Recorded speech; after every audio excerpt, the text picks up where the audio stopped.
The XDR agent focuses not to understand all the new exploits out there and day zero exploits. We need to be able to identify and prevent those known exploitation techniques. And we do so using exploit protection modules. So here is a list of different EPMs that we inject into the process creation to provide protection against different types of exploits. So for a heap spray, we have a memory limit heap spray check. For JIT sprays, we have JIT mitigation. For ROP mitigation, and there are many more, yeah? So each of these are different EPMs, exploit protection modules. And the way to think about the EPM is each EPM is similar to a vaccination against a particular virus. Of course, different vaccinations are targeting different specific viruses. So our processes and the operating system kernel have to be vaccinated differently. Yeah, they're selectively vaccinated. The way we provide application protection is we dynamically inject EPMs into the process when the process starts, if it's a protected process. And when we install or start the XDR agent services, the agent uses kernel drivers loaded into the kernel to provide protection against kernel exploits. And we have exploit protection turned on, of course, by default, yeah? Even though we're only using our default exploit profiles, there are many of our processes that are protected by default, and our kernel is protected by default as well. So here is logical before I give you some demo, yeah? How does our XDR agent provide exploit prevention? Well, we open that weaponized document, yeah, the PDF again, for example. An unsuspecting user opens it. The operating system tries to launch the associated application. My browser, Adobe Acrobat Reader, depends on what your default is for that file type or what you've chosen.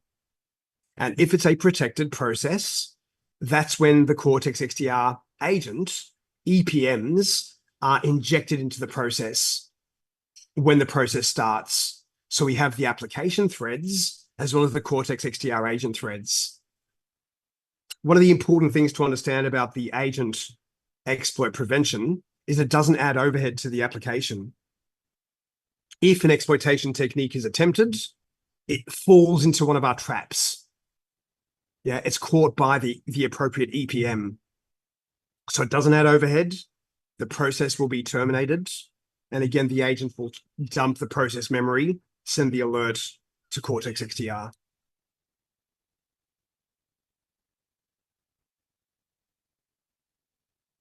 And again, here is just a list of some of the exploit protection modules. I showed you also from the XDR Pro Administrator Guide. You can get a list of all of the MPMs and EPMs. I'll show you how to do it from the XDR console, management console user interface as well. DLL security. Yeah, a DLL should not be loaded from memory. If an attacker can, inject code into memory, yeah, then it might be a DLL, which they cause the process to try to load. DLL security is to prevent DLLs from being loaded from anywhere but disk. A DLL should come from disk, not from memory. So these are just some, but there are many others. And we have our exploit profile. Okay, so by default, we are using the default exploit profile. If I select my endpoint, I'll verify, first of all, is it using my correct policy? Yes, it's using my correct policy rule. But which profiles? I can't see the profiles from there. So endpoint data, view the endpoint policy, and I'm using my own profiles for other things, but the default exploit profile. And we have exploit protection.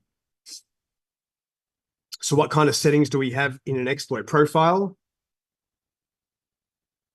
For platform windows, remember they are different for each platform.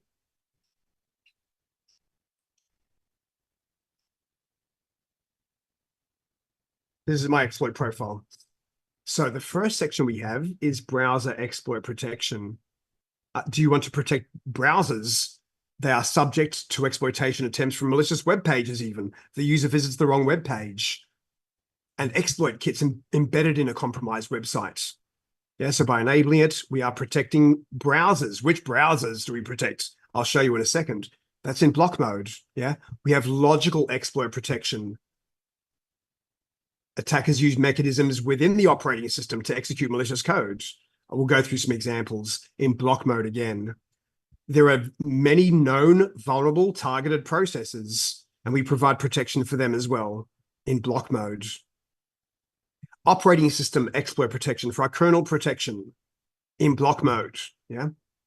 The last section down here, exploit protection for additional processes. There are many processes we protect by default, but we don't know about your custom in-house processes. This is disabled. And for processes you may want to enable exploit protection for, you can change the default, put into block mode, but you must specify, this is my custom app. Yeah, my custom app .exe has to be protected. That's why it's disabled. It's for the applications that are not protected by default. I'm going to use putty.exe as an example there and enter on it. Yeah. And unpatched vulnerability protection. Actually, we don't modify system settings. This is a new setting. Do we want XDR to modify system settings temporarily as a workaround to protect unpatched endpoints from known vulnerabilities? That's disabled. No, we're not going to make changes to those unpatched endpoints. You should do your patch management. Yeah. So I'll create my profile, of course, attach it to my prevention policy rule, and hopefully no one else is going to save at the same time.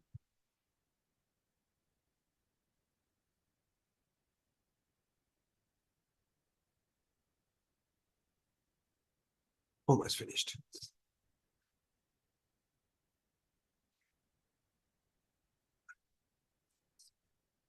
You got to be fast about it, I think. Almost got it.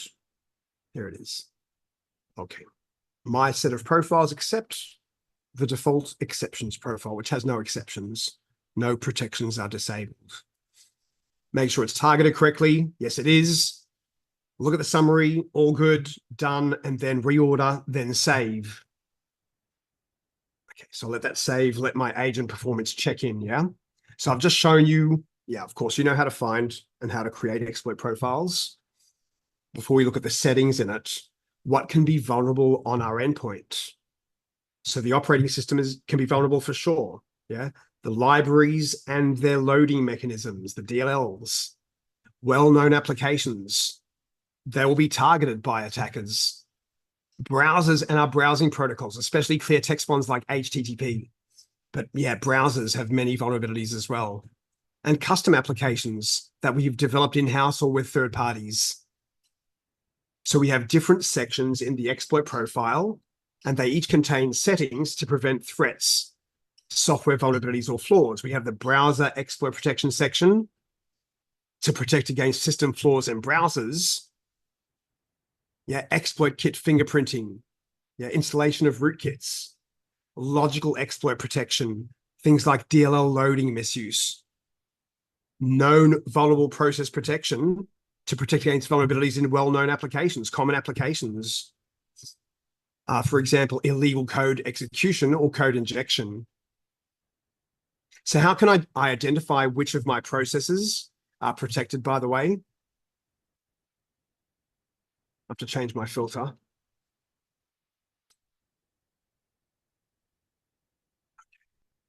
So how can we identify which processes are protected? Well, I'll show you from the documentation to begin with. One of the things we have inside the exploit profile is, well, a link to the documentation. So the XDR agent version, remember, changes all the time. And so we keep on updating which processes we protect. So straight from the current documentation, yeah, a table over here that shows you which Windows processes are protected by exploit security policy. Our browser exploit protection, which browsers do we protect? This is just for Windows, yeah? Logical exploit protection, sysprep, WinWord, PowerPoint, NMC, Excel, and others, yeah? Known vulnerable targeted processes that we protect. Yeah, Telnet, S-Office, Acrobat, Notepad++, lots of them, yeah? So it's not, you don't need to memorize Skype. You don't need to memorize that, but this is where you find which processes we protect. Yeah, for the different capabilities. And operating system exploit protection. What operating system services do we protect? Spool server.exe, SVC host.exe, many others. The local security authority subsystem. So again, if you want to see that documentation straight from the exploit profile, in the general information section where you configure the name, there's the link to that documentation. And if there is a process that you need to run that you'd like to provide protection and it's not listed, that's when we go down to this second last section, which is disabled by default, and we will put it into block mode for your specified additional processes to turn on exploit protection for additional processes. So there's the link I won't show. This is actually an old version. It's good to see. Notice how many new browsers that we provide browser exploit protection, Safari and many more, yeah? So they've updated the capabilities of the agent over time. So we have a much broader list of processes we protect. All right. In the exploit profile, here are different sections. The browser exploit protection section. Again, it could be as simple as a user visiting the wrong website, a compromised website, and there's an exploit kit embedded on that site, which then compromises their workstation. So many different browsers are protected. Known vulnerable process protection. Again, commonly used processes are the targets of exploits. And we have operating system exploit protection, not just for these two, but for many others. Operating system processes or services that are common targets. Logical exploit protection to protect attacks that leverage common OS loading mechanisms like DLL loading processes. Contains EPMs like the DLL hijacking protection to make sure our DLLs get loaded from disk, not from memory. And again, there are times when you may find a compatibility problem. Yeah, I'm in block mode for logical exploit protection. And for some reason, I now find that this process cannot load this DLL after the agent is installed. It could be a custom application. It's possible. Yeah. So I can go in and I'm still in block mode. We can then add block list DLLs. Yeah. So this process cannot load this DLL. You can do your own denies.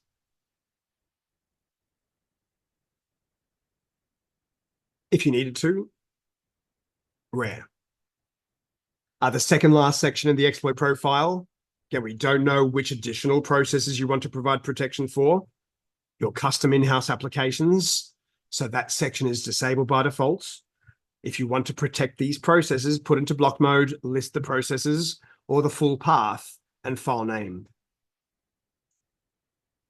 I listed PuTTY. Is PuTTY protected? I'm not sure. Yeah. Hopefully my agent has done a check-in by now. Yeah. It's done a check-in at 6:05 about a minute ago. I'm hoping it's got the new exploit profile parameters. And if I try to launch PuTTY, I'm not sure if it's protected as a user. I just run PuTTY. Yeah. I'll try. And again, there's no indication for me as a user whether we have exploit protection for that process. So how can I identify on a Windows machine if we're providing exploit protection for a process? That's the last part of the module. I'll do it here as a demonstration first and then do the slides. So on your Windows servers, we have installed the System Internal Suite. It's not installed as part of the default installation of Windows. It's free from Microsoft, the System Internal Suite. Yeah. And one of the programs in here is our Process Explorer. So I'm going to find the 64-bit Process Explorer and I'm going to run it. And agree to the license terms. And then here is our Process Explorer.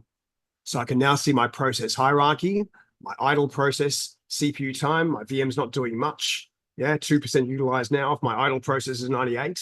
And my system processes, I can see when in it, its process ID, yeah, its utilization, its child process that it started, the child processes it started. So here's where we can see all our different processes. I can see my Sci server, my Sci tray icon, Cyvera console. Probably find PuTTY down here as well. Yeah. One of the last processes I start, if I select PuTTY, I still don't see anything, but Control D. Yeah. Control D will pop up a window below, and I'm not seeing it's protected. Maybe I haven't got my full check-in yet. Let me try another test quickly, yeah? Briefly. Let's start a browser like Firefox. Nothing up my sleeve. I haven't got Firefox open. So we'll start Firefox. Go back to the Process Explorer. Find Firefox down there. Click on that, and here we go. Okay, we can see DLLs from Microsoft, DLLs from Mozilla Corporation, Mozilla Foundation. Yeah, we can see some DLLs that came from Palo Alto Networks as well. Yeah, Inject DLL, Cyvera DLL, Cyvera Trap DLL. So a few from Palo Alto Networks. The client library, injection library, exploit prevention client, different EPMs. Yeah, and you can check the properties, but they're part of our XDR agent. Yeah. So that's how I can, from what I can see here, PuTTY is not protected. Yeah, but Firefox is. I can see my XDR injection DLLs have been injected. So that's, how to identify those processes. Just the last few slides. Here's that Process Explorer from the System Internal Suite. Yeah, you can download it for free from Microsoft. Find your process, then use Control D, and you'll see those Cyvera. Why Cyvera? The original company that Palo Alto Networks purchased, that had the old EDR was Cyvera, that had the old traps that then Palo Alto Networks continued developing. And then the next generation is Cortex XDR agent, not traps. So still got a bit of Cyvera legacy carryover. We're going to right click on one of them. You see the path for them as well. And there's the details, description, version, probably for me 8.2 something, build time and the path. Something else they get you to do in your lab briefly before I finish the module. You can also use SciTool to see which processes are we protecting with exploit protection. But this command SciTool enum just shows you the process ID number. It doesn't show you the process name, Chrome, Firefox, PuTTY. So what you'll do in the lab is you'll use a task list command, a Windows command called task list, so you can see your process names and the process ID. So you'll then do the SciTool enum and see which processes are protected. SciTool policy query for a process, another way of verifying. DLL security is enabled.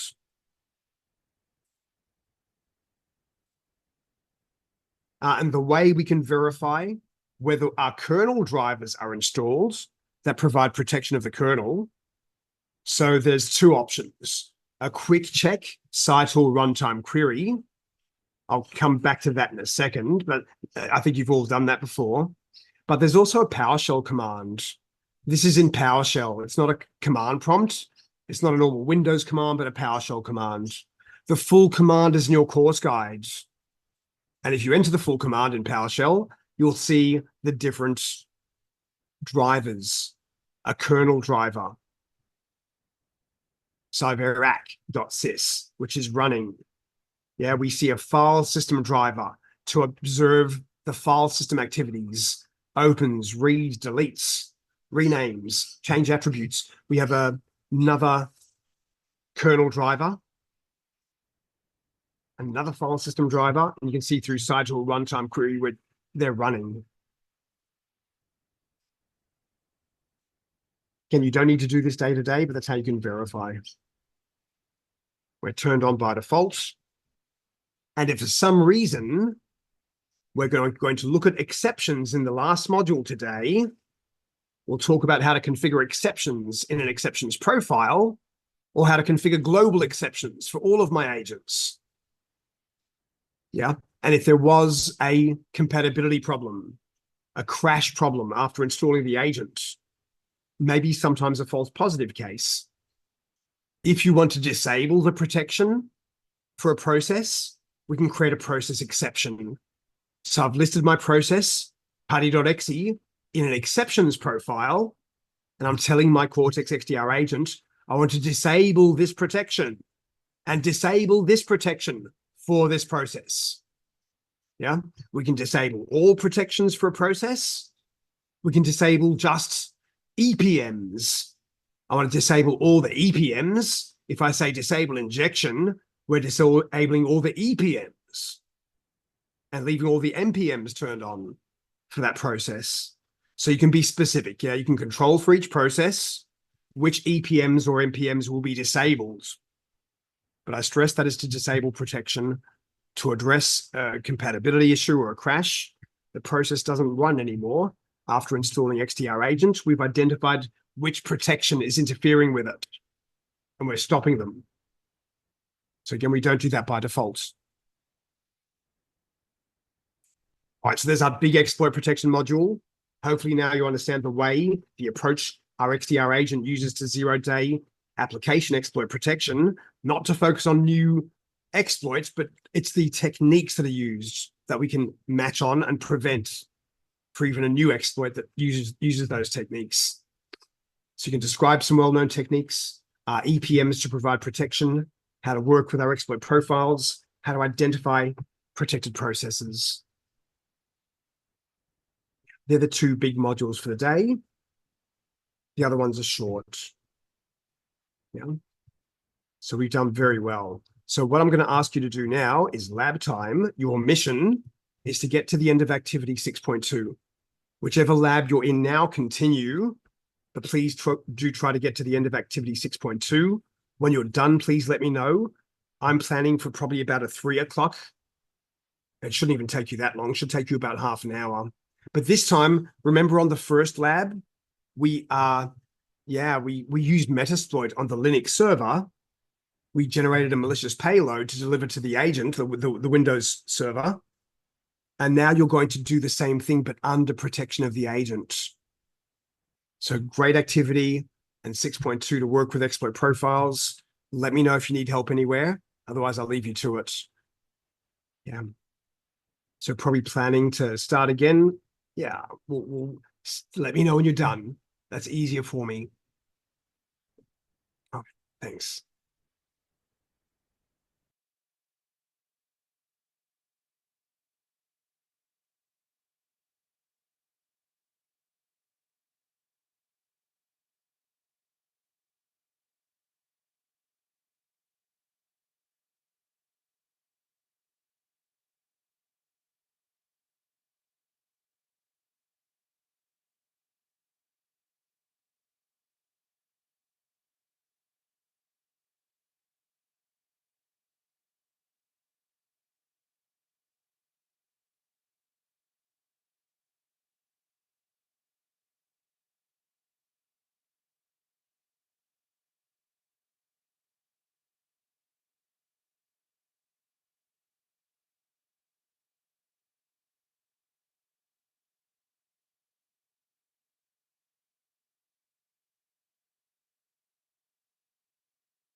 Okay, everyone, we're going to complete the lab. Hopefully, maybe even start the lab if you haven't started. Yeah, I'm giving plenty of time for the labs. I can see some people have done, some people haven't even started. So I'm going to give till 3 o'clock Singapore time. We're going to continue the next module at 3 o'clock. Yeah, 25 minutes. If you need a break before then, please take a break before then.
Okay, everyone, welcome back.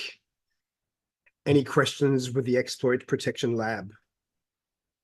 Or anything we've covered so far before we move on to the next module? A short one, but a very interesting module on how we work with Cortex XDR alerts. Some things you haven't seen before. We've seen alerts coming in, but you haven't seen what is alert starring rules and how do we configure featured alert fields and what does that do? Yeah. So yeah, we'll continue if you don't have any questions, and then I'll give you lab time again. So please take a break if you're still doing labs. A pause. Yeah. By the end of this module, you'll be able to work with our Cortex XDR alerts in the alerts table. So understand what the options are when you right click on an alert. Yeah, in terms of how to manage them. You'll be able to identify the key alert attributes that we show you on the alert details, how to perform alert actions, different actions on different types of alerts, and you'll know how to create an alert starring rule, which will prioritize your alerts. So it adds a star to the alert based on the policy you create. Just makes it look more important. Yeah. And how to add specific values to featured alert fields, another way of prioritizing alerts with another visual indicator, a red mark on the alert. So again, it looks more important than the other alerts. Yeah, two different ways of highlighting the alert. So first thing we'll go through is talking about what is an alert and how do we manage the alerts before we go through those types of rules. All right. So before we get into detail on how to manage the alerts, let's talk about alert-related objects. So common to all of our license types, so Prevent and Pro and Cloud per host, and even Pro per terabyte, we have alerts. And alert, as you've seen, is a notification object to report suspicious activity. An alert will have a timestamp, a severity, low, medium, high, critical, and alert details. Yeah. We've also seen that Cortex XDR creates an incident for us. And an incident is a container object that will group related alerts. How we group related alerts, we'll learn on Thursday morning. So when Cortex XDR receives an alert, it has a causality analysis engine. Let me say that again, a causality analysis engine, a machine learning engine that analyzes the alert attributes and then chooses which incident to dispatch the alert into. So the incident is a container object. It will group the related alerts and show us the key assets and artifacts. It will show us the timelines. Yeah. And then we have a log. So a log is a set of attributes or name value pairs generated for a particular event. It might be a traffic log event coming from a firewall. Yeah, it doesn't mean it's an alert, just a traffic log event. It could be an authentication log event coming from Okta or Azure AD. For example, it's just a log. So that's common to all license types. A log could also include a log of enhanced endpoint data sent by my Pro agent, not just a firewall log, a traffic log. So when we use the Pro license, if you have enabled the Pro license, which we learn about and see on Thursday, from Thursday, Cortex XDR has the ability to stitch an alert with a relevant log. It automatically correlates an alert with a log to provide us enhanced information on the alert. I don't just see the alert name and the alert severity and the action taken. I now see the details of what happened when we ran that malware. I see which processes started or stopped, which registry actions happened, which file operations or file activities occurred, yeah, which network connections were opened. So a stitch alert is a very special capability for Cortex XDR. We haven't seen any stitched alerts in the class yet. And with a stitched alert, automatically, Cortex will identify for us what is the causality group owner. What is the process that is identified as the root cause of the attack? Yeah, it could be, for example, a benign process like wscript.exe, because I started a VVS script and then the Windows scripting engine ran, but it's the initiator of the attack. Doesn't mean it's necessarily malware. Maybe I started the script from a command prompt and the CGO is identified as the command cmd.exe. Again, doesn't mean cmd.exe is malware, but it's the root cause, the initiator of the attack. And we also show you, well, we show you this for a non-stitched alert as well. We show you what we call the causality view of an alert, but it's not detailed. I think I demonstrated that before.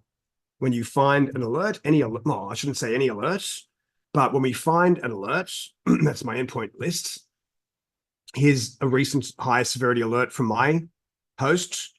And if we right click on an alert, typically we'll have the option to investigate the causality chain to open the causality view. Yeah. This is a non-stitched alert though, so I'm not going to see a lot of details besides the alert details. I'm not going to see what happened when we ran the malware or ran the script. Yeah. This was caused by my network packet inspection engine detection for Firefox. Here's the alert details again, but I don't see what happened. What were the network connections involved? Yeah. Were there any registry changes? Details can be provided for a stitched alert down here. Yeah. And that's what we'll look at on Thursday. So this is still the causality view, but it's for a non-stitched alert. Yeah. I'll demonstrate a stitched one later at the right time. So from the alerts table, first of all, there is no direct link to the alerts table. We want you to do your incident investigation from the perspective of an incident. Yeah. So normally we open up under incident response, incidents. Because if you had 10,000 agents, there'll be so many alerts coming in, yeah, in a typical environment. And we want to utilize the causality analysis engine to dispatch the alert into an incident. Yeah. But sometimes you don't know which incident the alert has been placed into. Yeah. I'll show you that again from my alerts table. Yeah. I can see the recent alert that came from my endpoint, but I don't know which incident it became part of. Yeah. We have a column. Maybe I'll show you the alert ID number column. Every alert is assigned a unique alert ID by Cortex XDR. Yeah. We also have the incident ID. So I'll just do a filter based on ID, enable the incident ID. That's by default in position 9. I want that in position 2. Yeah. And click out of there. And then I see the alert ID numbers and the incident ID if it has been dispatched into an incident. These alerts, we have not yet performed the causality analysis. They've not yet been dispatched into an incident. Whereas these alerts have all become part of incident 10090, these three. These ones are part of 10103. Yeah. So the way we jump to the alerts table again is there's no direct link to it. Under incident response, we choose incidents, and then from there we can jump to the alerts table. Yeah. If I didn't have that incident ID number column visible, all right, I'm going to hide it. I'll hide my incident ID column so I can just see the alert IDs. If I want to jump to the incident that has an alert inside it, I'll right click on the alert. I'll pivot to views. I'll view the related incident. And I'm opening up now the incident that contains that alert and up to 999 other alerts, because one incident can contain up to 1,000 alerts. This incident has 131. Yeah. I'm not looking at a list of them because my preference was pinned on this tab, but here are the 131 alerts within this incident and maybe some insights that have been created by Cortex XDR, by the analytics engine. Yeah. And from here, I'm seeing the alert table within an incident. Yeah. I can still do filtering options, show me just the alerts that contain 6, 7 zeros and 6, 7 ones within this incident, the ones from our endpoints. Yeah, I can still do filtering options in here. It means the same thing. Oh, Jimmy. Oh, Jimmy, come on up. Okay. Jimmy. So just excuse me for 1 second. Choose my virtual background and say none quickly, and then turn on my camera because I have a crazy bird. Yeah. A bird that just flies into my house. Give me 1 second. I don't know what's happened to my Zoom controls. That's why. Give me 1 second. And this bird just comes and flies in and lands on my shoulder, a wild bird. This is Jimmy. He comes every day to visit me. He's a rainbow lorikeet, very common bird in Australia. Yeah, he's my friend for years since he started to fly. He comes and hides when there's a thunderstorm in my house. He won't let me pat him. He'll bite me a little bit. He'll play sometimes, but he comes in for some sunflower seeds. He's playing now. He's biting on me a little bit. Yeah. So that's Jimmy. I'm a bit famous for my rainbow lorikeet that comes to visit me. Yeah, he says hello too. All right, you'll have to be patient, Jimmy. Let me do this part. Eventually, I have to get rid of him, right? Okay, so the other way to get to the alerts table quickly, I was showing you from an incident. Yeah, within an incident. This is still the alerts table within an incident. I can still right click, still have the management options from here. Yeah, or we can go to the alerts table. Yeah, how do I quickly jump to the alerts table? From the incidents page, there's the alerts table button, or the relative URL /alerts. Yeah, and that takes you to the default filter of the most recent alert at the top.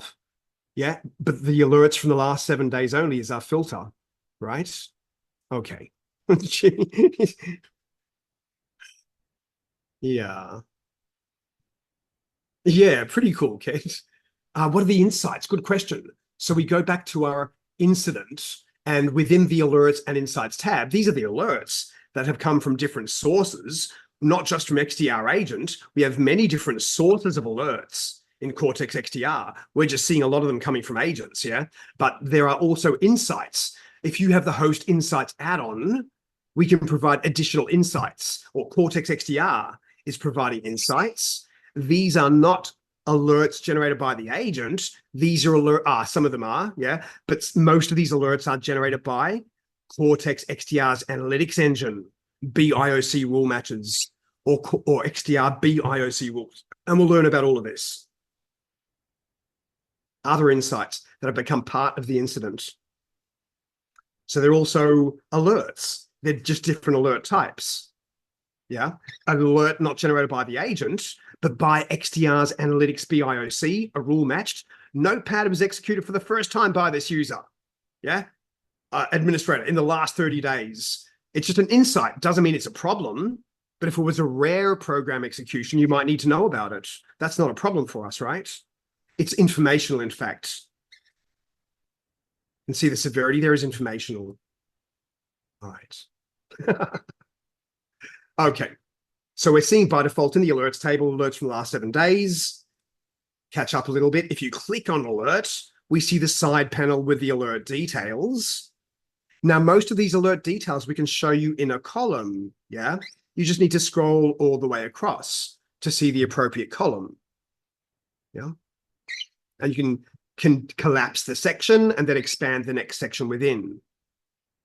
So when we look at the alerts table, what do we see in the columns or in the side panel display? Yeah. And depends on, of course, what you're showing. By default, we don't show you the alert ID number. But if you were showing it, or you click on an alert, every alert has a unique alert ID that's created by Cortex XDR. Yeah. We also have a timestamp, but the timestamp is the timestamp when the alert was triggered on the alert source. So if the alert source was my agent, it's the timestamp when it happened on the agent. Yeah. We then have host. Pretty straightforward, the host name. A severity, we have low, medium, high, or critical that can be created by our XDR agent. XDR agent can't create informational. You saw XDR can, other sources can, but not the agent. And by the way, that's why when we look in the alerts table, where we see all the alerts, not just from the agent, yeah, you'll see other alerts in here as well, not just from agents. Jimmy's on my head now. Yeah, lots of different alert sources. But when we look at a filter based on severity in the alerts table, we only see low, medium, high, or critical. Yeah. Now I'll go back to the incident and I'll go back to the alerts table here, or the insights for that matter. And if we filter on severity, you can see, yeah, in the incident, we can show you, and we do show you the informational alerts within an incident. But again, they're never generated by the agent. I need to get rid of Jimmy, give him some seed. Give me 30 seconds, please, before he starts doing his business all over my monitor and keyboard. Jimmy, come, take some seed. Take some seed, jump on my hand so I can put you outside. Behave yourself properly. Come on, jump on, jump on, jump on. That's it. Yes, making a mess everywhere. Good on you. Going out. No, Jimmy.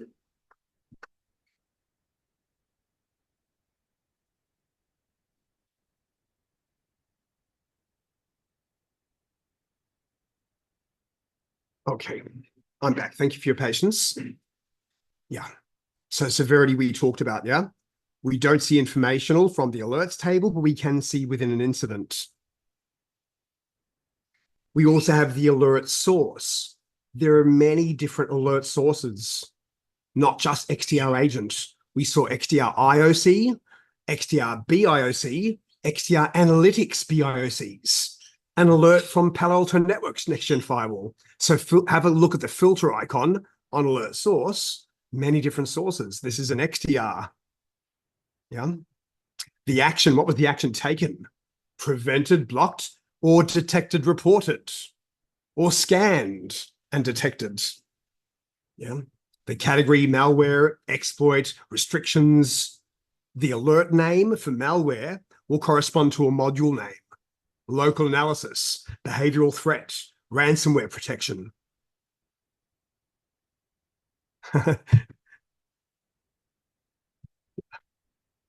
So, Thomas, which incident? What's the very nice incident? When Jimmy came to visit, or are you talking about the incident within Cortex XDR? I'm not, Jimmy, yeah.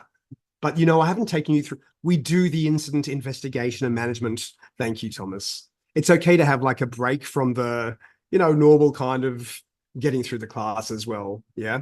But we will go through incident management as well when we start the 262 class on Thursday.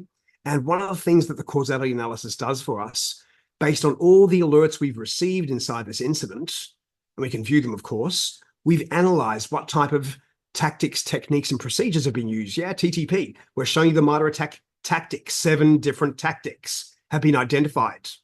Yeah. With those 7 tactics, there have been 18 individual techniques. Yeah. So we have the persistence tactic, and these 2 techniques have been identified based on the alert data we have. Boot or login auto start execution. Yeah. Can then go and research if you need to. Yeah. So we're automatically classifying the threats for you as well. Okay. There is also a column that you don't see by default. It's called external ID. Now, external ID is called external because the value is generated on an external source to Cortex XDR. So, for example, the agent, when the agent has to send an alert, it has to collect the alert data and put it into a folder. And it generates the folder name by itself. And then it sends the folder up to Cortex XDR. And we find that folder, or those folders, one for each alert, in your program data Cyvera prevention folder. So hidden under program data. So if I look back at my Windows server with the agent installed, I don't know how many alerts have been identified and prevented, or some of them are just detected, but we'll look at the event list on the agent. 1, 2, 3, 4, call it 8. Yeah, 8 altogether. Of course, we've got the details here. How do I get the details? It's got to be stored somewhere. So we'll look into our program data, and then our Cyvera, and then prevention folder, and there'll be 8. I disabled the file protections. Yeah, the service protection setting for file protection, so I can continue. And there are the 8 corresponding folders that would correspond to the external IDs for each of my alerts. Yeah, so just for your own information, not something you need to worry about day to day, but that's how the agent sends the alert, puts the data into a folder and sends it.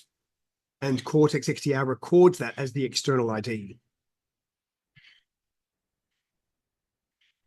Now we have other ways of viewing the alert. If you don't want to do it like graphically, you can also look at the alert attributes in JSON.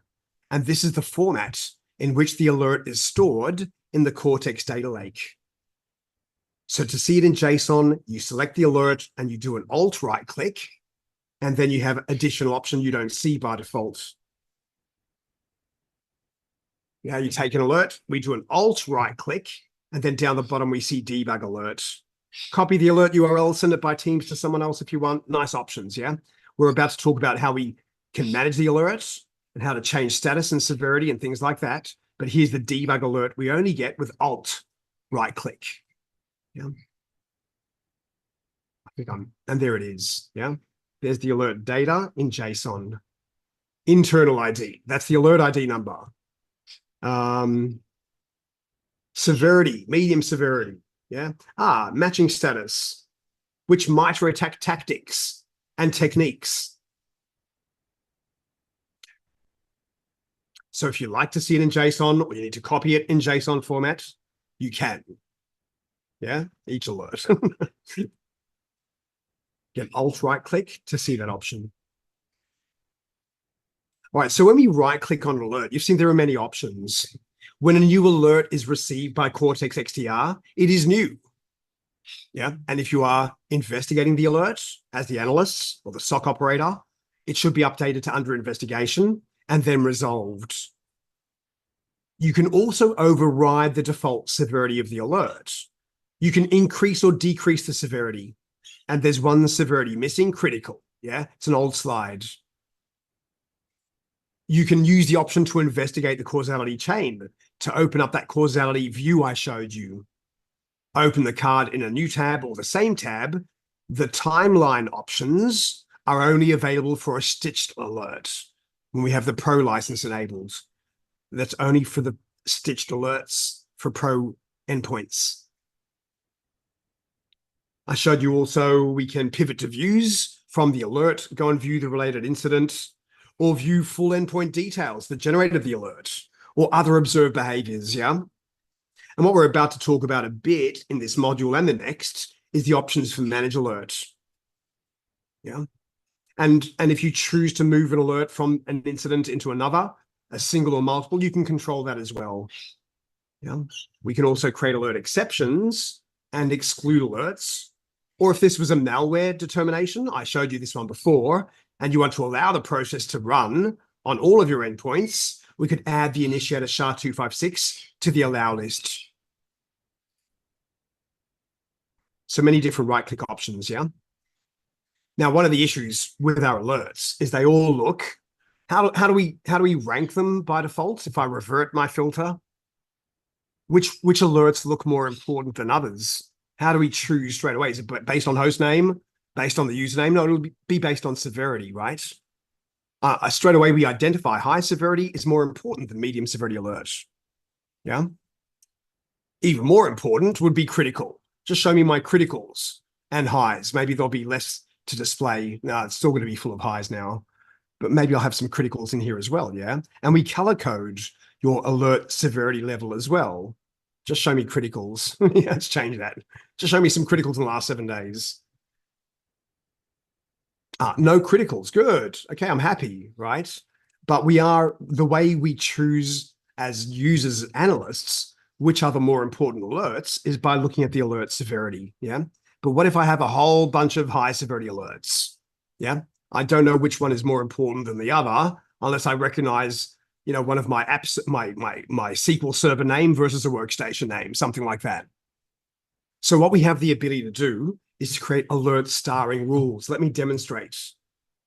Go away. Let me demonstrate what an alert starring rule is. I would like to make the alerts that come from my server, one of our business critical app servers, I want them to have a special star on every alert that comes from my server. Yeah.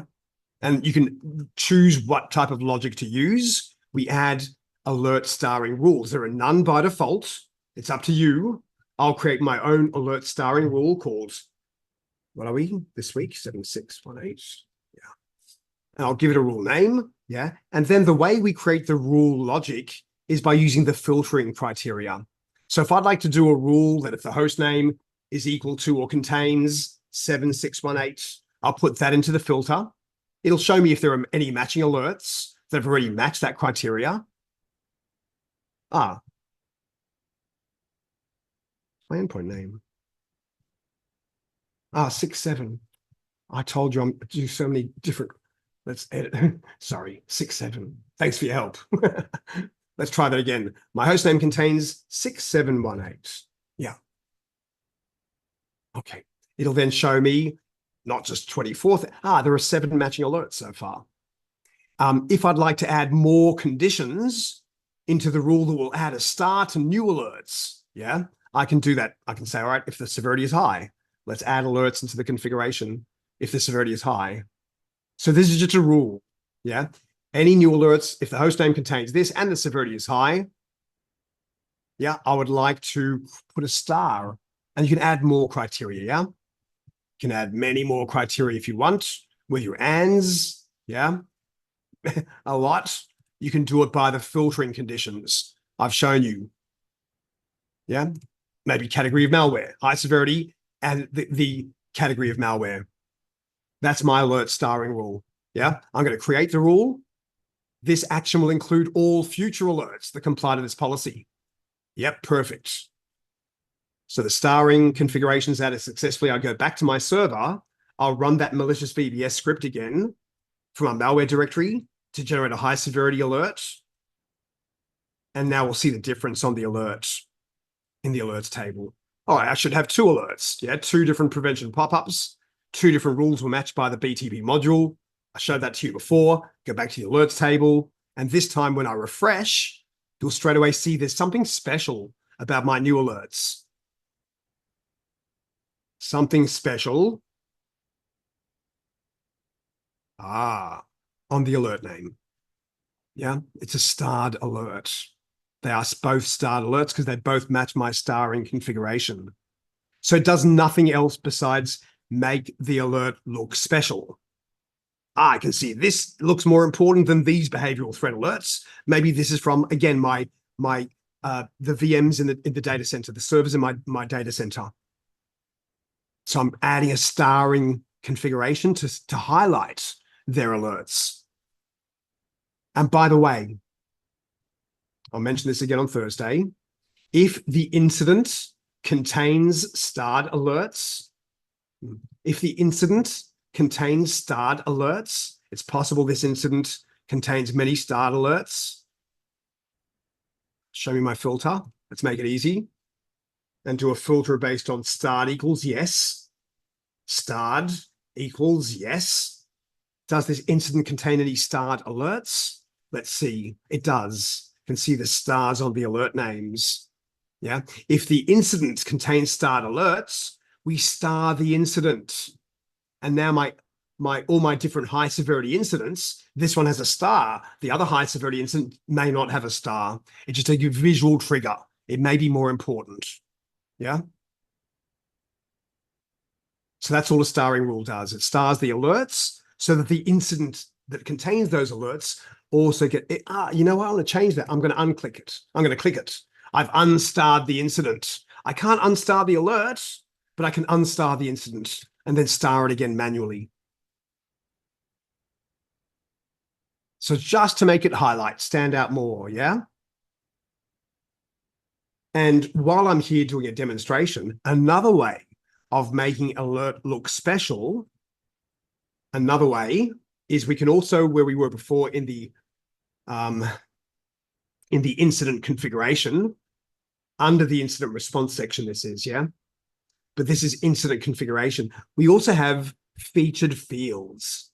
If there are special host names or special usernames, maybe like the CIO, the CEO, yeah, some of your management, or special IP addresses, and we see alerts coming from any of these host users' IP addresses or AD groups or organizational units, users in these groups or OUs or computers. We can also add another visual indicator to make the alert look more special. So I'll do it with featured hosts. By default, there are none. This is a lab environment. I'm going to add a featured host. My host name will be 6718 I'll spell it very carefully, win.1. Correct. Yeah, I'm going to add that, put a comment, test, yeah, featured host or something like that, yeah? So now that I've done that, any new alert that comes from my hosts, it should match that featured host setting. Where is it? I've lost it. Somewhere in there. I might have sorted it. Where is it?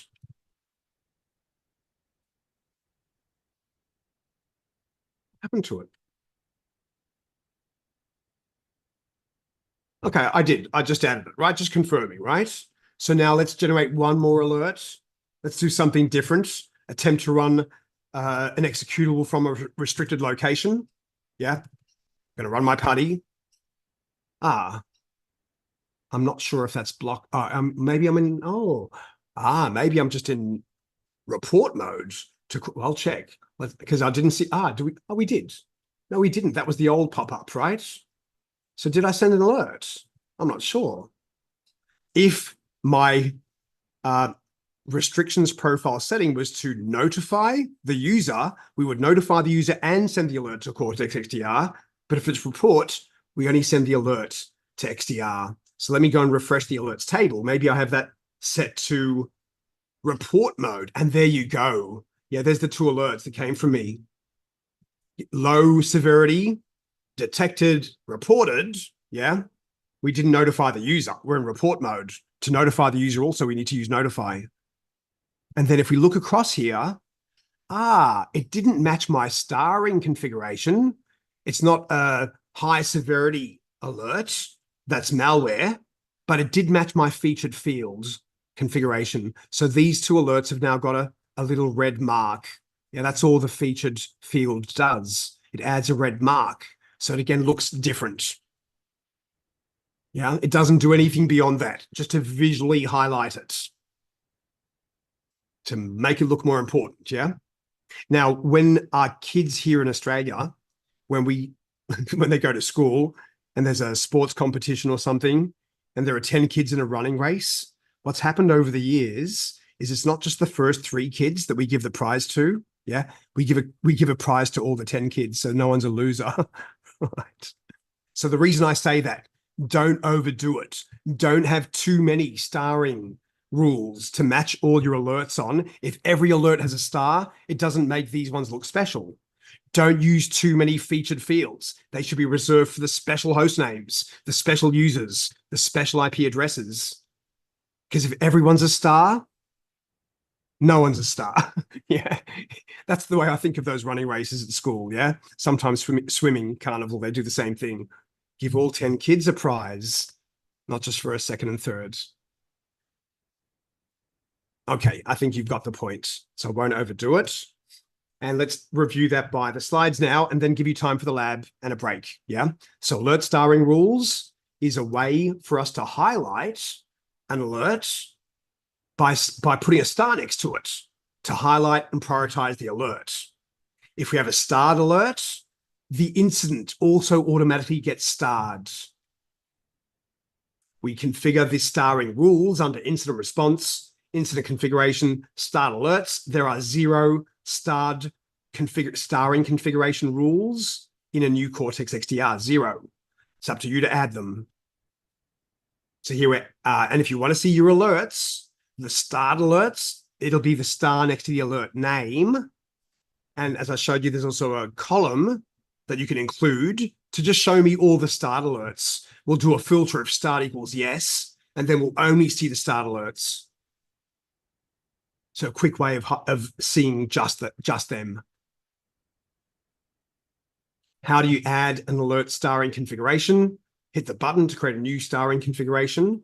And then based on the criteria you add here, this is the rule that will be used to add the star to the alert. Yeah, add the criteria manually or with the right-click options. Any alert that includes pan.lab/student, I'll right-click here, add alerts with that value to the configuration, and add whatever criteria you want. If you have an alert exclusion rule, we hide the alert from you, even though it might match a starring rule. If there's an alert exclusion rule, you're telling XDR, hide the alert, I don't want to see it. Yeah, to reduce the noise in the alerts table and your incidents. So we'll talk about that in the next module. But if there is an exclusion, that takes priority. You're not going to see a start alert. You add an exclusion to tell XDR, I'm not interested in those alerts anymore. The agent will send them. Don't show them to me anymore with alert exclusion. That's the next module. We'll discuss that. And the other thing I showed you, the other way to highlight an alert with that red mark is by using featured alert fields. You do have to have the pro license. So that way we can easily locate and prioritize alerts with values based on the host name or username or IP addresses. There's new Active Directory group and OUs as well. And it provides similar functionality as filtering in the alerts table. I'm going to give you a demonstration first for a second. How would I filter all of the alerts coming from just the endpoints in our class? I want to see my alerts table just based on the host names that contain 670s. Some of you are, and some of you can start with 671. So that's pretty simple for me. If there was some structure to the host names you'd like to see the alerts for, yeah? But what if there is no structure to their host names? There's no convention, yeah? So that's the question here. How would you create a filter for a list of 100 different host names? There's nothing in common between those host names. So what you could do is you could add featured field values for those 100 different host names, and then you can filter your alerts based on those featured fields to prioritize and show you them. An easier way of sorting through the alerts as well, in other words. So when we do have an alert that matches a featured field, we always put this red mark on it on the alert name, whether it contains a featured host or a featured user or a featured IP address. It's the same mark on the alert name. In this case, these alerts are all because it contains a featured host. Yes, yes, yes. The others are no. Okay.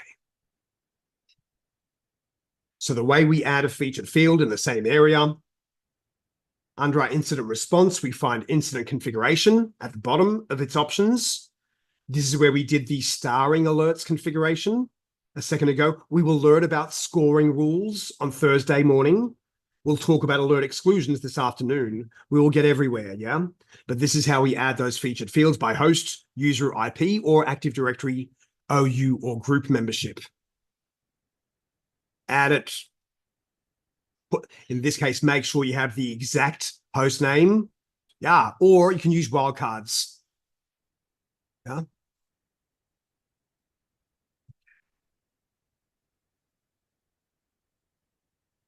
All right, so how would we then filter incidents and alerts? Another way of filtering the alerts and incidents is we can do that also with tags. Yeah. And you can assign tags as well to your endpoints, so we can have logical tags next to the alerts and the incidents as well. If you choose to change the default severity, or the status of an alert, we talk about the alert investigation on Thursday. Again, a new alert always is new. It should be updated to under investigation when it's being investigated. It should be resolved when you've resolved. Maybe after you've done your further investigation, maybe remediation was required. If all of the alerts in an incident are resolved, the incident will also be resolved. So an incident, remember, is our container object. We're looking at the incidents table in a table view now, but please don't be confused. We're looking at the incidents now. Remember, each one can contain up to 1,000 alerts, and a brand new incident will also be new. And when assigned to an analyst, it should be updated to also under investigation, then resolved. Yeah. So here, for example, you can see a new incident. I'll assign it to myself. Yeah. Now I'm responsible for it. I'm going to update the status to under investigation. Once I resolve all the alerts inside the incident, it will auto-resolve the incident as well, or I can resolve the incident myself. And when you choose to resolve the incident, you have to give a reason why it's being resolved. Was it a true positive that's been resolved, or security testing, false positive, known issue? You need to provide some reason. Yeah.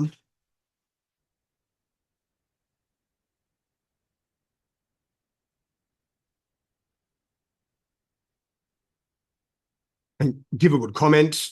And do you want to choose to mark all the alerts as resolved? I won't, because no new alerts will then be dispatched into this incident. And it looks like it's quite interesting, so I'm not going to do it. But that's the process. And by the way, if you don't like the way our causality analysis works, if you choose that, for example, say stud, let's clear the filter, even though I've got these 133 alerts in this one incident, if I want to take all the alerts from some endpoints, like the endpoints that start with 670, and move them into another incident, yeah, I've done a filter here within the incident to look at the alerts where the host contains a 670. I'll select all of them, and I can then right-click and then manage the alert and move the alerts from this incident into another incident or create a new incident. And again, we'll go through that kind of thing on Thursday. So you don't have to use the default causality analysis. You might choose to open a new incident, yeah, and assign it to someone else. Yeah, assign it to Joseph. Yeah. All yours now, Joseph. All right, so there's some of the options to manually change the alert and incident statuses. You can even change an incident severity level. This incident has a default severity of medium based on most likely it only has low, medium, and informational, maybe a couple of high in alerts within the incident. So it's been assigned medium severity for the incident. But if I then choose, actually, there are some really high severity alerts in there, I want to change the incident severity, you can override that as well. So both an alert, this is an alert inside the incident with a default severity of high. You know what? My business critical SQL server, I'm changing it to critical. Yeah, I've overridden the alert severity. The incident still has high, and I can change the incident's severity as well. You see there's an overlap. When I go back to the original default severity, there is no more overlap. I can't tell that from here that that's been overridden, but I can from an incident, not from an alert. All right, so that's our short module on understanding how we work with the alerts in the alerts table, understanding the attributes that we show you. And remember, some of them aren't visible with your column view. You know how to perform alert actions with right-click, different actions, how to create the alert starring rules. So we can prioritize the alerts with a star by the policy you configure, and how to add that red mark based on a featured field, the username, hostname, IP, or Active Directory, to put the red, earmark. Some people like to bend their books, bend the corner of their book. I don't like that at all, but that's what I think of that as, yeah. So I'll give you time. It's not a long lab. I'll give you plenty of time for the lab, 7.1 and 7.2, but we do have one last short module for the day. So I'm going to reassemble you in about half an hour. Yeah, plenty of time for the lab and even a break. Please call out if you need help anywhere, or I'm going to go quiet for you. Yeah, you also learned a bit about Jimmy, my rainbow lorikeet. So I apologize for the interruption. Thank you for tolerating that. Okay, I'll leave you to it. Thanks.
Yeah, good work, everyone. I can see there's still some lab progress. Yeah, getting towards the end of the lab for most of you. Adding featured fields and starring configurations completed. So let me know if you're having trouble matching the alerts, finding the alert with the featured field or star. If you're not having trouble, we're going to start the next module at 4:15. Yeah, last short module. And I'll even give you time to do the lab in the morning, first thing. Yeah, so as long as we get through the module today, we'll be good.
Hey, welcome back, everyone. One last short module for the day, but a very important one. We're going to learn about how we use exclusions and exceptions. So I won't overdo the introduction, but there is a big difference between alert exceptions and alert exclusions. So we'll understand the difference. We'll also learn about global exceptions versus exceptions profiles. So you can target it, the exception to a set of endpoints. Yeah. So by the end of this module, it's not a long one, you'll be able to create exclusions to suppress alerts. An alert exclusion will reduce the noise in the alert table. Yeah, they're low priority alerts. You don't want to see them. They're adding too much confusion. We're also going to know how to create exceptions. And an exception is a setting that disables a protection or disables all the protection modules for a process. You'll know how to create and manage our exception profile so we can target the exceptions to a set of agents. You'll understand the difference between exceptions and exclusions, and understanding when we apply an exception to a profile versus having global exceptions, what is the result? Yeah. Exceptions profile is targeted to a set of agents. Global exceptions will be global for all of our agents, but we use a sum of those exceptions. We add them together. So the first thing we'll talk about in this module is understanding what is an alert exclusion and how do we perform alert exclusions. So the way we configure, to start off with, the alert exclusions, it's under settings and then our exceptions configuration. And we'll go through all of these, but what we're looking at are alert exclusions in this section. We also have rules that we can use to suppress IOC or BIOC alerts. So IOC, BIOC suppression rules, disable prevention rules, and legacy exceptions as well.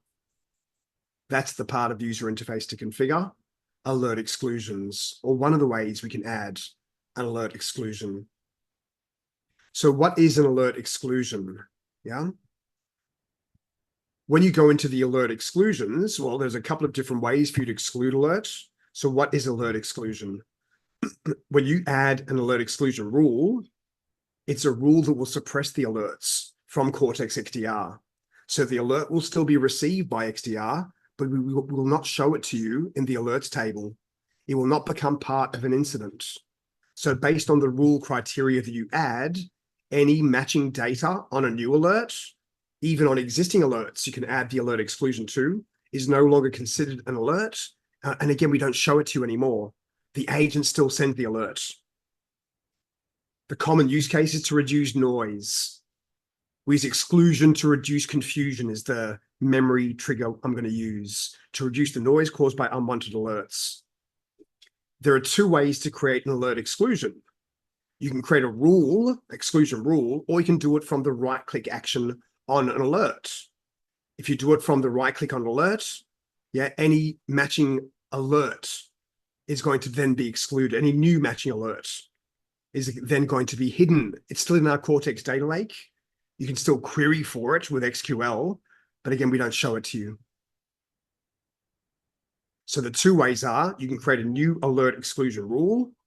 So I'm going to give you a demonstration. I actually had a good example before where my agent or my restrictions profile was set to only do a notify to XDR when there's an execution from the downloads directory, not report to the user. I don't see an alert, but I've sent a new notification alert to Cortex XDR. Yeah. So if I look at the alerts table, quickly refresh, we'll find the alert sitting there from 671 point low severity alert. That's the one. Our source was XDR agent, detected, reported, category was restrictions. So I have two ways of excluding alerts that match that criteria. I'll show you one way. I'll just use another page. Yeah, so I'm going to go through settings and then exceptions configuration. And this is where we have the alert exclusion rules. And there are none on a new Cortex XDR tenant. Again, lab environment, we have lots of them. Some disabled, one enabled. So I'm going to add my own new alert exclusion rule. We go through the 3 steps where we first of all configure the rule name. We'll use the right convention. An exclusion will hide new alerts and existing alerts if I choose that match my conditions. So I'll hit next to define the conditions. If the endpoint name contains that value, so I've done a right click to add alert exclusion based on the host name, and it's a low severity alert, I'm going to add alerts with low to the configuration. For example, I'm just putting multiple conditions, and it was a detected reported. I'm going to add that to the alert exclusion rule, just show you one more, and categories restrictions. Okay. And so far we found 3 matching alerts of the 24,000 that we have so far, or that we have now. Yeah, and I'm then going to use next to observe the summary. And then please notice that we are going to apply this rule. Are we going to apply the rule on the existing alerts and then hide the existing alerts that match the rule conditions? No, by default. If you want to, you can slide it across. Yeah, but the rule will be enabled by default. Here are the rule conditions. So I create my rule. It's added successfully. I'll do one more just so you can see there's one more prevention on my agent. Yeah, I'll run some malware or something quickly. I'll run that script that we ran before, the VBS script, or malware test dog, either way. I'm just trying to get a new alert that doesn't match my alert exclusion rule, so you'll see that. And then I'll try to run from my downloads directory again, that restricted, yeah, got that, 2 different BTP rules matched. And then I'll try to run that restricted executable that should match my alert exclusion rule, yeah? So if we go back to the alerts table and then refresh the alerts table, we'll see the 2 new alerts that came from my endpoint when I ran the malware, yeah, the malware detections, 2 high severity alerts. I'm not seeing a new low severity alert that matched these criteria, yeah, because we have an alert exclusion rule. So Cortex XDR received it. We just won't show you that new alert that matches my rule. This is the old one, yeah?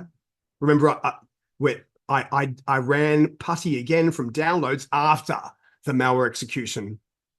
So I've excluded the alert. It's no longer being seen. Yeah?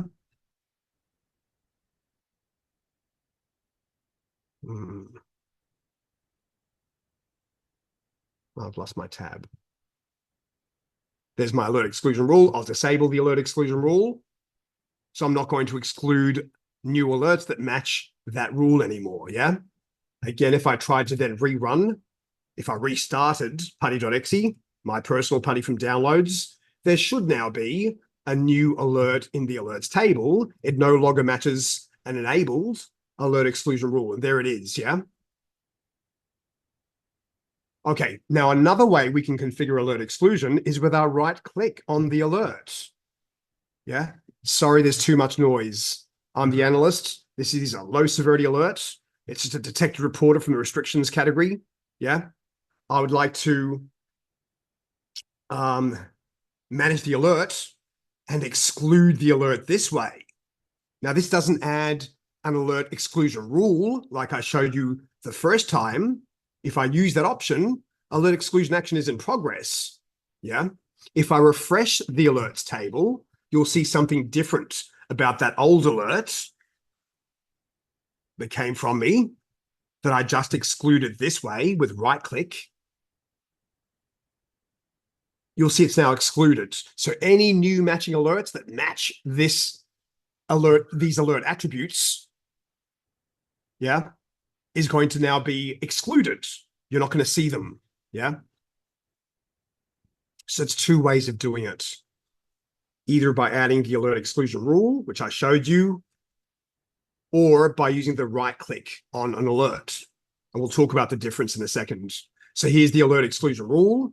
Add the alert exclusion rule yourself. There are 0 by default. You can disable, delete, that kind of thing. And then you go through step 2, where you define the rule conditions. You can add multiple conditions again.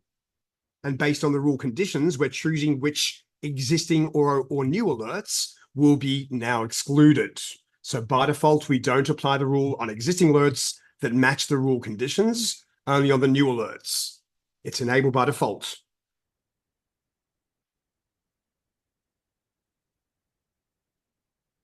Now, what happens if you've gone and excluded all the alerts from an incident? Yeah. If you exclude all the alerts in an incident, in other words, you had to use the option over here. Let me go back. You had to use the option over here. Let's apply the rule on existing alerts. Yeah. If you did that and the rule was matching on too many conditions, for example, yeah, if you exclude all the alerts from an incident, then the incident automatically updates its status to auto-resolved, not resolved by you. So in other words, the incident status is affected by the status of the alerts within the incident. If all of the alerts are excluded, we auto-resolve the incident. So I showed you two ways, with alert exclusion rule or with right-click on the alert. Yeah. So what's the difference with the exclude alert action, the right-click action, versus creating an exclusion rule? Well, the effect is the same. Yeah. When we exclude an alert, excluding an individual alert's not the same as an exclusion rule because we won't see the ones we did with a right-click as a rule in the alert exclusion list.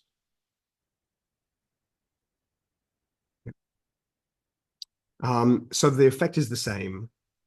Yeah, but it's more recommended you create alert exclusion rules. It will be easier for you to then disable the rule than having to go back in time, yeah, and then find the excluded alert this way, and then from the right click, manage the alert, undo the alert exclusion.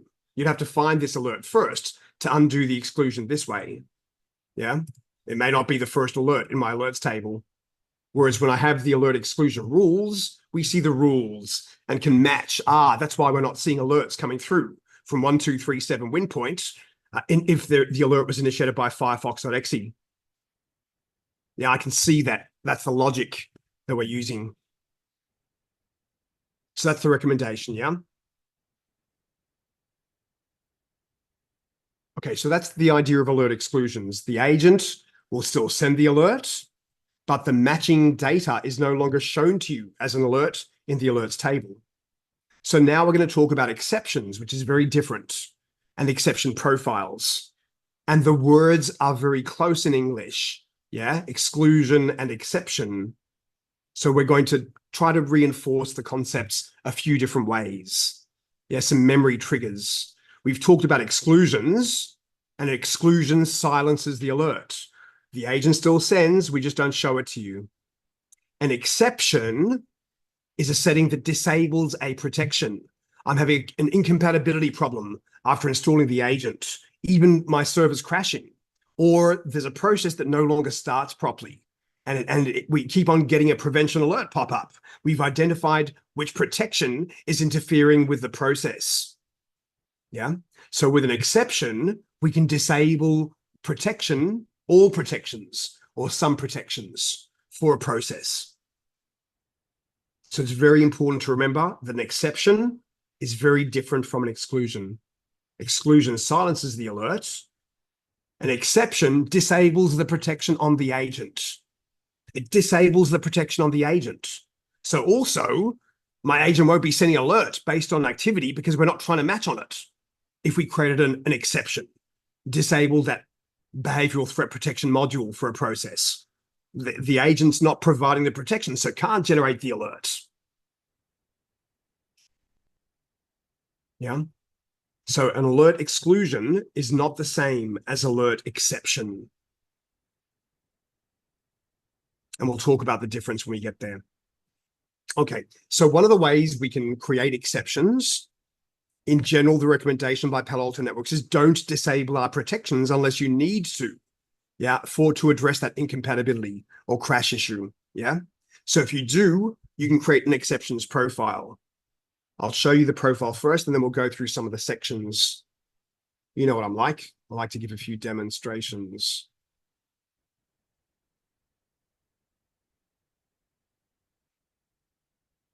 I probably had that in another page here. Yeah. My prevention profiles, I'll just use that tab instead. I'm going to add for myself a brand new prevention profile, like you all will in the next lab, an exceptions profile for platform Windows. We are using the default exception profile that has no exceptions. Yeah. So this is my exceptions profile 01. And by default, we have no process exceptions. We're not disabling protections for any process that we protect by default. Yeah, we don't have any support exceptions provided by Palo Alto Networks.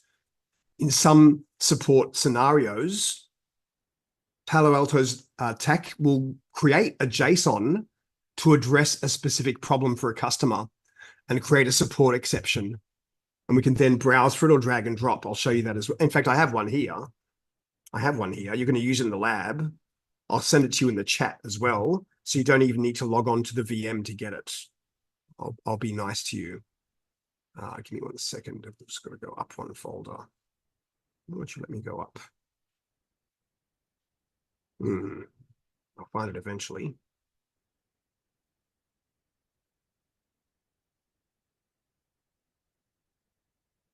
Yeah, 3.6. And so I have a support exception JSON file on my workstation at home. I'm going to drag and drop it. There's a support exception, and that is the exception for platform Windows. Here's the exception name and the type of exception. We're disabling a given malware detection. It's a support exception. All exceptions disable protections. I could choose if there's a compatibility problem with one of my processes that we're protecting. For example, if I was protecting PuTTY, like we did before as a custom protection, and I want to disable some protections for PuTTY, yeah, for example, malware protection or exploit protection, we're choosing which exceptions to add for this process. Disable all protections for this process. It disables all protections for the process, all of them, all EPMs, all NPMs. Or I want to just disable the EPMs. By disabling injection, we disable the EPMs, but we still got to run the NPMs. Or you can choose specific. I'd like to disable the global threat protection module for this. Yeah, the password theft protection module. What protections do you want to disable for this service? Yeah. So nothing's configured there by default. Yeah. Support exceptions you have to add. And if I go down through the rest of the list, our behavioral threat protection rules. If our BTP module, one of its rules is interfering with a process, you can't add the exception from here. But if you do add the exception and you target the exception to my profile, then you'll find it appears over here. If we got an alert, credential gathering protection related alert, and we wanted to disable the rule that was matched, we'd select that alert and create an exception. And then if we target it to the profile, the exception will be added here on the profile. And the same applies to all the others. We can't add the exceptions from here. I'll show you how we add the exceptions to this profile.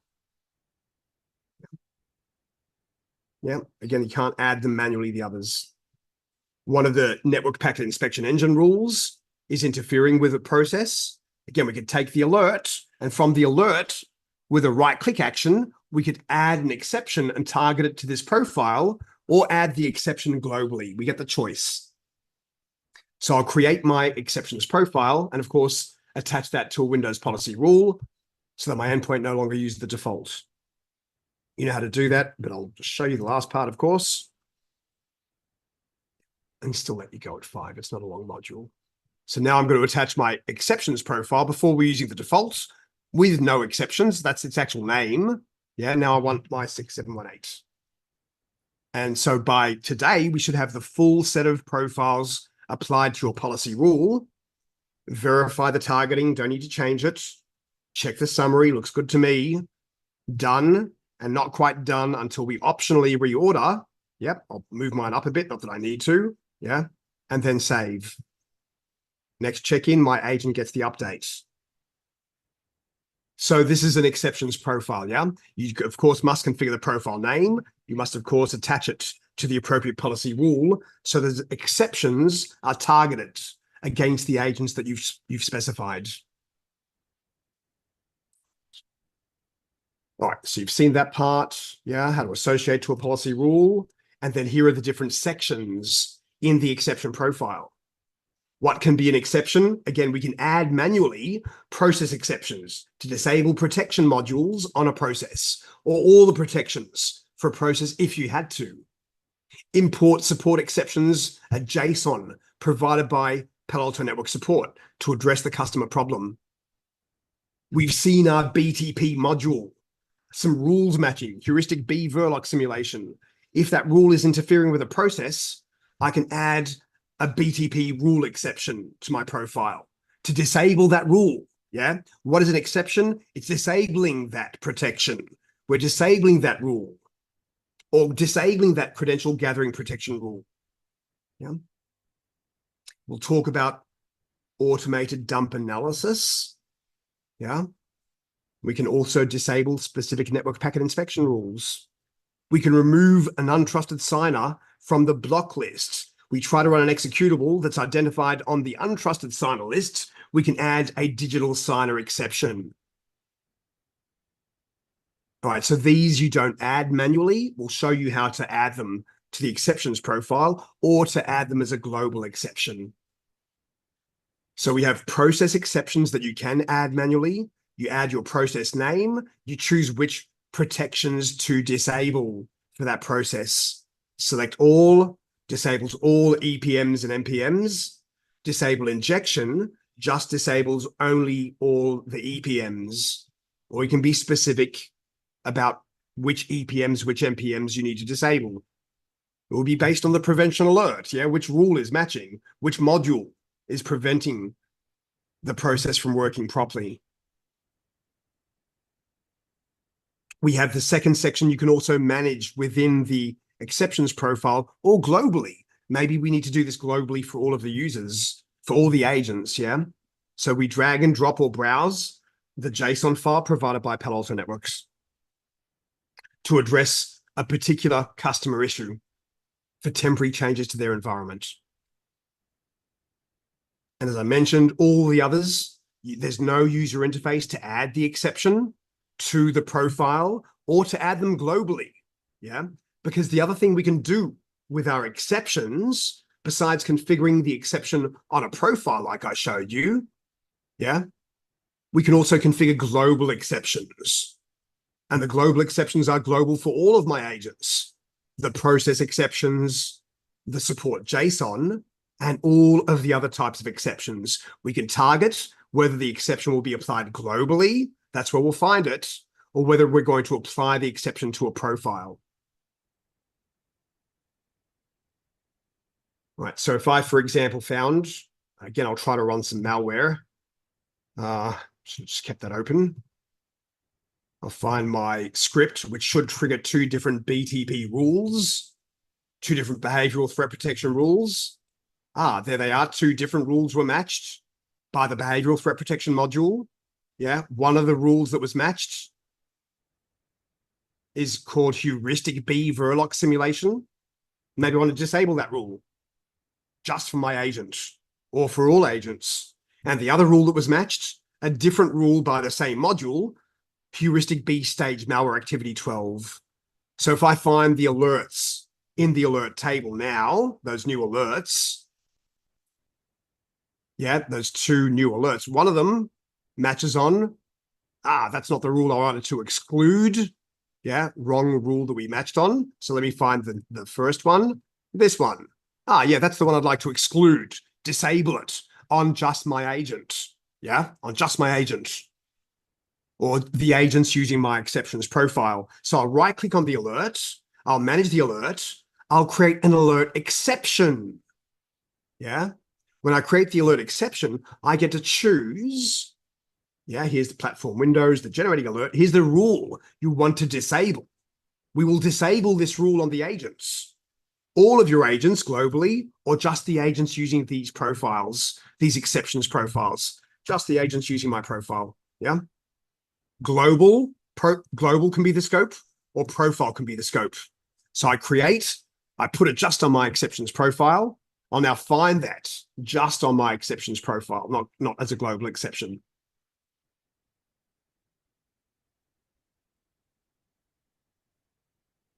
So look for profile names starting with my code.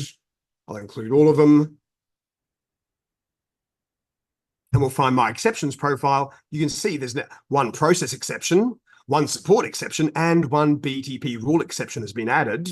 If we edit and open, I did that manually. You could do that manually, the process exceptions. The JSON you do manually. I can remove it as well. And here is how I see the additional exceptions if they've been added. This rule will be disabled on my agent. Yeah. Next time it does a check-in, all my agents using this profile, I can remove it, but I can't add from here. Yeah. So these other exception types, you don't add directly from the profile. If it's a malware alert, you create exception directly from the alert shortcut like I showed you. You choose, will it be targeted to the profile or global? What's the scope? Now for exploit alerts, there's another type of exception called advanced analysis exception. Yeah, this type of exception over here will be automatically created if you enable a feature not enabled by default called advanced analysis. Yeah. So what is advanced analysis? If you want well, the only way to get these exceptions is by enabling advanced analysis to start off with. Yeah. So what does the advanced analysis do? Yeah. You need to enable it if you want it. Yeah. First of all, let's go through a recall of the exploit prevention flow of our XDR agent. Yeah. We open that weaponized data file. The associated application is launched. Our agent injects the EPMs into the application process. And as soon as an exploitation technique is attempted, it falls into our trap, the heap spray, yeah, the buffer overflow, the other techniques that we can identify and match on, and the agent will terminate the process. And it dumps the process memory onto the agent. You could manually open it with WinDebug if you want to, but we can do automatic analysis of this memory dump of the process on the agent. Some people ask me, how big is the memory? Well, it depends. How big was your process? We terminated the process. We dumped the process memory. So what we can do if you enable advanced analysis is perform automatic analysis of that memory dump by sending it to the cloud for analysis. Your Cortex XDR instance will retrieve the dump from the agent automatically.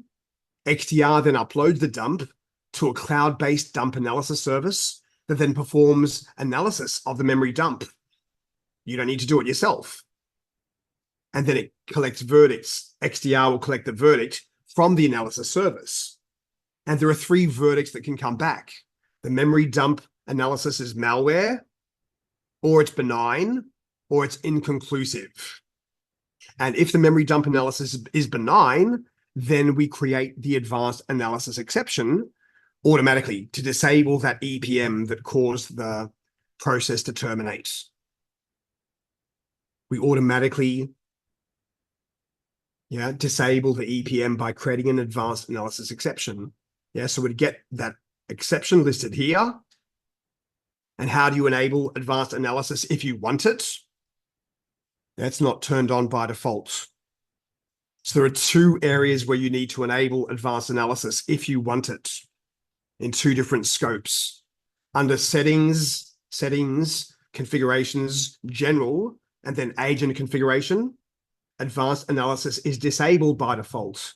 Do you want to configure XDR to automatically upload alert data and apply advanced analysis exceptions? We need to enable XDR to automatically upload the defined alert data files for advanced analysis. And if you do that, it will increase exploit protection module accuracy. So you do need to turn this on. If you do turn this on, by default, we will automatically apply the advanced analysis exception. If it's benign, we're going to add a global exception, not one on your profile, but a global exception.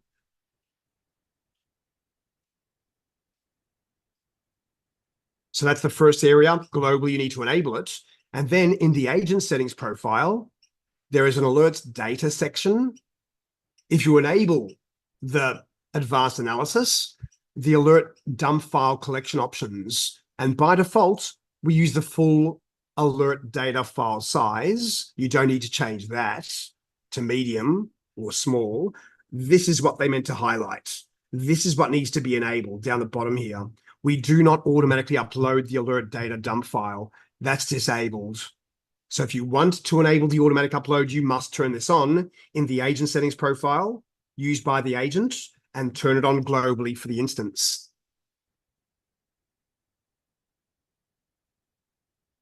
If you have questions, you're welcome to ask, yeah? All right, so at this stage, again, you might be a little bit confused about alert exceptions versus alert exclusions, yeah? We started talking about exclusions first by creating alert exclusion rule, or right-click on the alert to add an exclusion. So remember that an alert exclusion is a rule that will suppress the alert from being displayed. Yeah, it's still, we've received it, we're just not going to show it to you. It's used to reduce the noise from unwanted alerts. So we use exclusions for false positives or for low severity alerts we don't want to see anymore to reduce the noise in the alerts and incidents.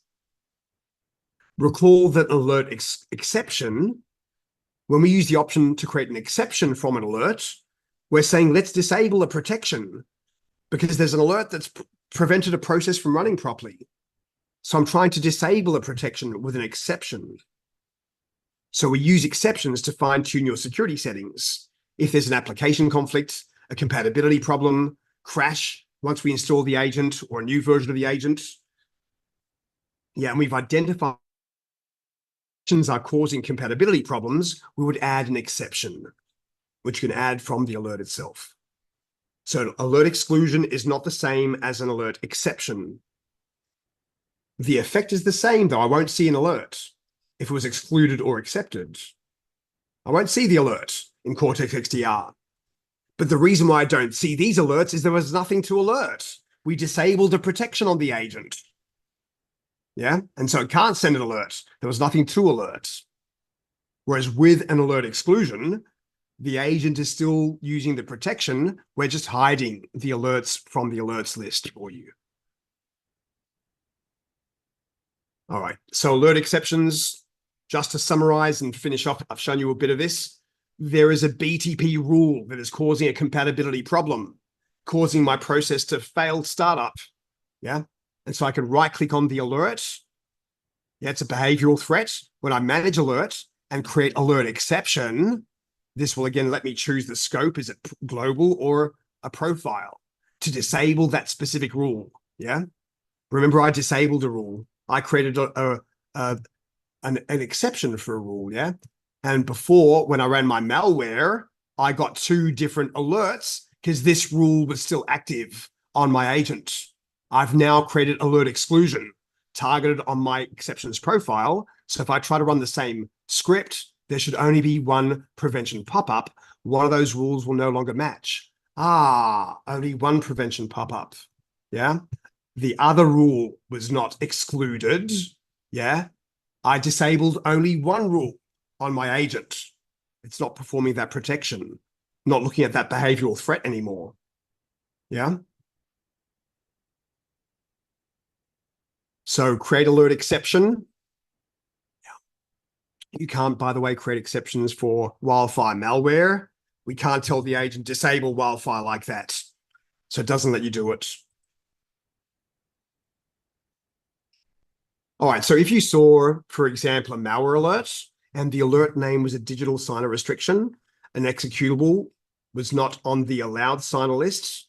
Yeah, it was on the untrusted signer list. We could right-click on this alert, create alert exclusion, and that would create a digital signer exception globally or on the profile that you select.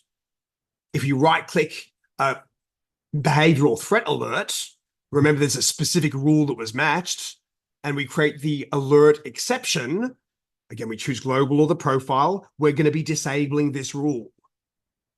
If we had a memory corruption exploit, yeah, ROP chain utilization attempt detected, this would create a process exception to disable that ROP protection for that process.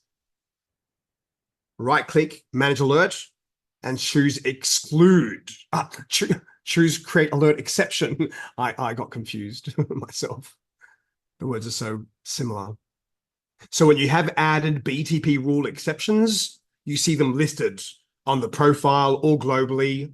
Depends on your scope. You can remove them. You can't add them from here. If you added 2 digital signer exceptions, we see the generating alerts, by the way, from which you added the exception. Yeah. And you can remove them, but you can't add them from here. Yeah. So the digital signer exceptions will add a digital signer to the list of allowed signers, like Microsoft. It's my third party. We're allowing their processes to start. So to summarize, recall that alert exclusions, the individual alert exclusion is hidden. Yeah, the alert, we still send the alert, XDR receives it, but we don't show you the alert. It doesn't show up in the alert table if it matches an alert exclusion rule. And we use exclusions to reduce noise of unwanted alerts, to reduce false positives. Recall that exceptions, an exception is a setting that disables protection within Cortex XDR. So the agent will no longer perform. It no longer will match on that rule, no longer to try to match that behavioral activity using that rule, for example. And so because the agent is no longer looking at that behavior, it doesn't prevent the behavior. It also doesn't send an alert. So again, I don't see an alert, whether we did alert exclusion or alert exception, but when we did it by alert exception, we disable the protection on the agents. Yeah. So it's used to resolve compatibility problems, application conflicts. So be careful, yeah? When you use the alert table and you right-click manage alert, they're very close to each other as well. Do I just want to hide? Reduce the confusion? Yeah, the alert's still there in my Cortex XDR. I can query for it if I want to. I exclude the alert. Or do I need to disable the protection that caused the alert for all of my agents globally, or targeted to a profile? Disable the protection that created this alert. Yeah. So be aware of the action names, the same location. They're very different things. I also showed you that we can configure the exceptions. We can target the exceptions to a profile, or target or set of profiles, or target them globally. So this is the last part of our prevention area. We've gone through all the prevention profile types, know how to build a policy rule for each platform, but we have global exceptions. And every time my agents perform a check-in, they get their policy update, including their global exceptions. So if you need to disable protections for all of your agents, we target the scope globally, or we add the process exception or support JSON globally. And it's important to understand that if my agent is using an exceptions profile, it will also, we aggregate all of the exceptions. Yeah, I will use the exceptions in my profile plus the global exceptions on the agent.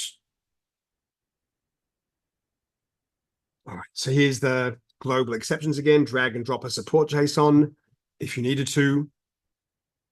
And to review, yeah, a helpful memory trigger, a mnemonic. Exclusions reduce confusion. The agent still sends the alert, we just don't show it to you. You can still query for it afterwards. Exceptions disable protections. If you're confused, I'll give you a quick review of that tomorrow morning. But we did pretty well, right? So by the end of this module, you have a much better understanding of how to create exclusions, which will suppress alerts to reduce noise. You know how to create exceptions, which disable protections for a process, or add support exceptions, digital signer exceptions, things like that. You can create and manage an exceptions profile, apply to your policy rule, of course. And you do understand the difference between alert exclusions and alert exceptions.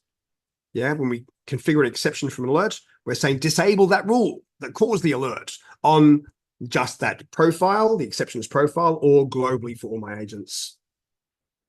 So when we have exceptions in the exceptions profile plus global exceptions, we use a sum of those exceptions on the agent.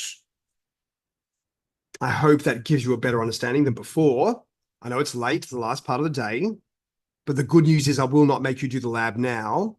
I'm going to provide you half an hour of fair time tomorrow morning, yeah, to complete these lab activities like we did today. And we'll be fine tomorrow. We have 4 short modules tomorrow. This is normally the way I do it. So your mission, everyone, is please make sure you get to the end of the lab activity 7s. We will start these labs. If you join early tomorrow, you can start them straight away, but I'm going to provide time until 9:30 tomorrow to complete these activities. So please catch up. I know some of you do need to catch up. For those of you that don't want to stay, that's fine. You can go home or stay home, enjoy your family, enjoy your dinner. Yeah. We've had a big day. But yeah, no rush either. If you want to stay and catch up on labs, I'm still here. I can still provide help if you need it. But yeah, don't feel bad if you'd like to drop off, and see you tomorrow. Yeah. My pleasure, Jackson. Thank you very much. Ken, thank you. I hope you're all enjoying. I hope you're coming to love the products as much as I do. Thank you, Joseph. Yeah.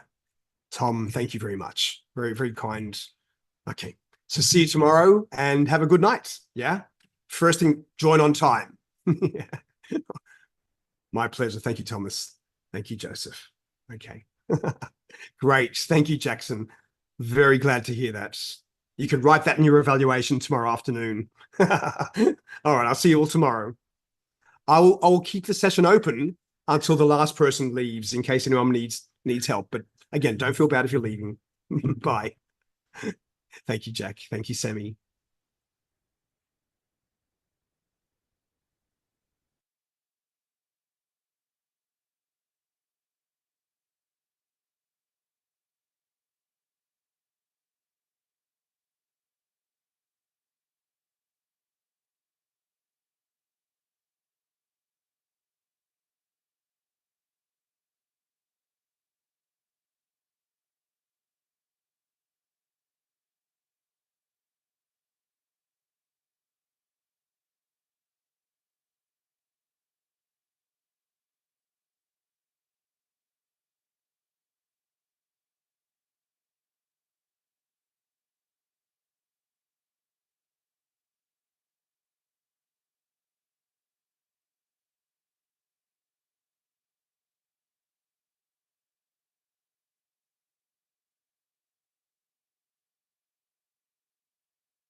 Hi, Gordon. Are you still there?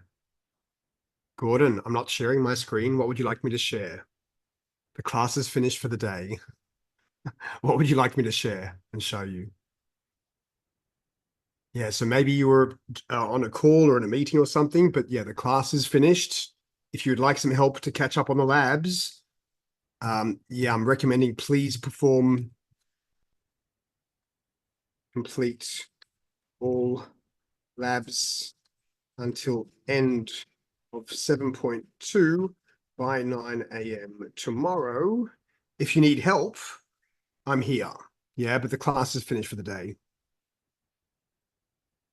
Yeah. All right.